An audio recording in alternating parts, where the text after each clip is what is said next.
ठीक है, जल्दी से दिमाग की सैर। ब्रह्मांड, मल्टीवर्स, टाइम लूप्स, ऐसे समझाऊंगा जैसे आप कॉफी ब्रेक पर हों। सबसे पहले यूनिवर्स, ये सब कुछ है जिसे हम छू सकते हैं, टेस्ट कर सकते हैं और जिस पर टेलीस्कोप पॉइंट कर सकते हैं। स्पेस, टाइम, मैटर, एनर्जी, एक बहुत बड़ा स्टेज जिसके रूल्स को हम फिजिक्स कहते हैं। लेकिन यहां ट्विस्ट है, हमारा सब कुछ शायद सिर्फ एक छोटा सा इलाका हो सकता है। प्रवेश करें मल्टीवर्स में। रोटी के फूलने के बारे में सोचो। हमारा यूनिवर्स एक झगदर रोटी में एक बबल है। एक्सपैंड हो रहा है, ठंडा हो रहा है, तारे बना रहा है। बबल यूनिवर्सेस थोड़े अलग फिजिक्स के साथ पॉपअप हो सकते हैं। कुछ में भारी इलेक्ट्रॉन्स हो सकते हैं, कुछ में एटम्स कभी बन ही नहीं सकते। हम विजिट नहीं कर सकते। लेकिन इन्फ्लेशन, बिग बैंग के ठीक बाद की कॉस्मिक ग्रोथ स्पर्ट प्रिडिक्ट्स करता है कि बबल मेकिंग नेचुरल है। एक और multiverse idea, many worlds. Quantum mechanics में पार्टिकल्स एक स्टोरी तब तक नहीं चुनते जब तक हम उन्हें मेजर नहीं करते। मैनी वर्ल्ड्स कहता है कि वे सारी स्टोरीज चुनते हैं रियलिटी को ब्रांचेस में स्प्लिट करते हुए। एक ब्रांच में आपने प्ले दबाया, दूसरे में आपने नहीं दबाया।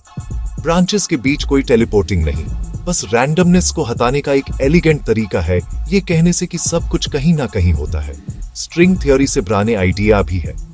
हमारे यूनिवर्स को एक 3D मेम्ब्रेन इमेजिन करो जो हायर डायमेंशनल स्पेस में फ्लोटिंग है। अन्य ब्रेन्स पास से ग्लाइड कर सकते हैं। पैरेलल यूनिवर्सेस जो एक हेयर विड्थ से अलग होते हैं एक डायमेंशन में जिसमें हम स्टेप नहीं कर सकते। तो कौन सा मल्टीवर्स रियल है? मुझे नहीं पता, और ये ऑनेस्ट साइंस है। हम क्लूज चेस करते हैं, कॉस्मिक माइक्रोवेव बैकग्राउंड में पैटर्न्स, क्वांटम सिस्टम्स का बिहेवियर। लेकिन अब तक ये सजेस्टिव है, स्लैम डंक नहीं। अब टाइम लूप्स। आइंस्टाइन ने दिखाया कि ग्रेविटी स्पेस और टाइम को एक फैब्रिक में बेंड करती है, स्पेस टाइम। एक्सट्रीम सेटअप्स में spinning black holes, cosmic strings, आपको क्लोज्ड टाइम लाइक कर्व्स मिल सकते हैं। ये कहने का एक फैंसी तरीका है, एक पाथ जो आपके अपने पास्ट में वापस लूप करता है। परदादा विरोधाभास का संकेत। अगर मैं वापस जाकर अपने पास्ट को उंडो करता हूं तो क्या मैं खुद को इरेज कर देता हूं? एक फिक्स है, नोविकॉफ प्रिंसिपल। यूनिवर्स पैराडॉक्सेस को अलाउ नहीं करेगा। अगर टाइम लूप्स एग्जिस्ट करते हैं तो उनके अंदर की इवेंट्स सेल्फ कंसिस्टेंट होती हैं। आप वापस जा सकते हैं, पर जो भी करते हैं वो उसी फ्यूचर का कारण बनता है जहां से आप आए थे।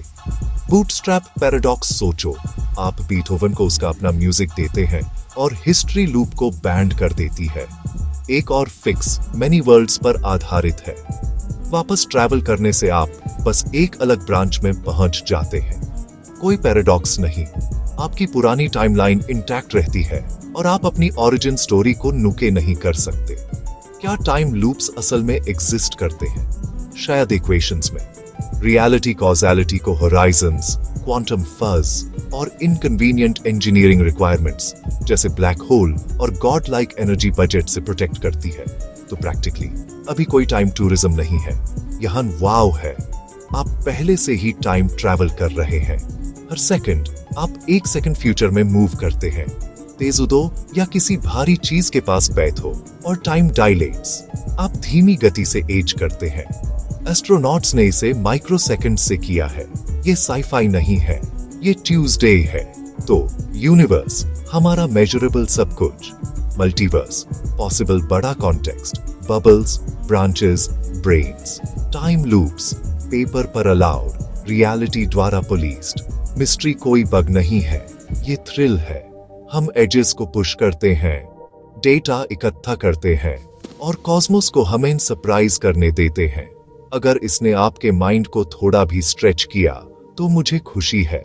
अब ब्रीथ करो, ऊपर देखो और याद रखो, कंफ्यूज्ड होना सिर्फ समझने का पहला कदम है।